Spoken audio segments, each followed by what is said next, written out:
آج میری ایک کزن کا شام کی چائے بناتے ہوئے ہاتھ جل گیا۔ آنکھوں میں آنسو تھے۔ والد صاحب نے دیکھا تو ایک دم ہاتھ تھام لیا اور تڑپ سے گئے۔ پھر دوسرے ہاتھ سے چائے کی پیالی پریں کھسکائی اور فوراً مرہم اٹھا کر لائے۔ ابھی مرہم بھی لگا رہے تھے اور والدہ صاحبہ کی کلاس بھی۔ کیوں بھیجتی ہو آخر اسے کچن میں؟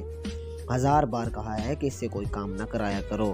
اس کی ماں خود سکتے میں بیٹھی تھی کہ اس کی بیٹی کا ہاتھ جل گیا اور قرب ان کی آنکھوں میں نظر آ ہی رہا تھا۔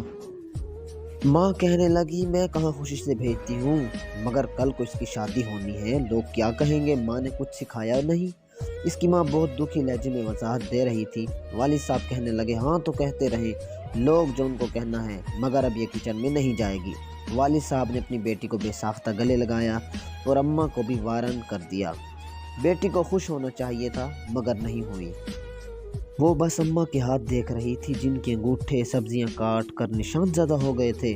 کتنی ہی بار ان کا ہاتھ جلا تھا، سیاہ داغ نما نشان موجود تھے، البتہ زخم مندمل ہو چکے تھے، بلکہ ابھی ہفتہ پہلے چھری سے شہادت کی انگلی پر اتنا بڑا کٹ لگ گیا تھا، بہت خون بہا، مگر انہوں نے پٹی بھی نہ باندھی کہ بس ٹھیک ہے، مگر کچھ بھی تو ٹھیک نہیں تھا۔ میں اس کے والد صاحب کو بتانا چاہتا تھا کہ اس کی بیوی بھی تو کسی کی بیٹی ہے، ان کے ابا نہیں رہے تو کیا ہوا، ان کے شوہر تو ماشاءاللہ حیات ہیں۔ آپ اپنی بیٹی کی ذرا سی تکلیف پر تڑپ اٹھتے ہیں اور دوسرے کی اولاد کا درد وہ کسے جا کر بتائے، وہ کون محسوس کرے گا؟ وہ بھی تو کسی کی بیٹی ہے، وہ کسی کی بیٹی نہیں ہے کیا؟ کاش دنیا کے تمام مرد جس طرح اپنی ماں، بہن اور بیٹی کے لیے حساس ہوتے ہیں، بالکل اسی طرح بیوی کے لیے بھی فکر مند ہو جائیں، تو کتنی ہی عورتیں حقیقتاً جی اٹھیں گی۔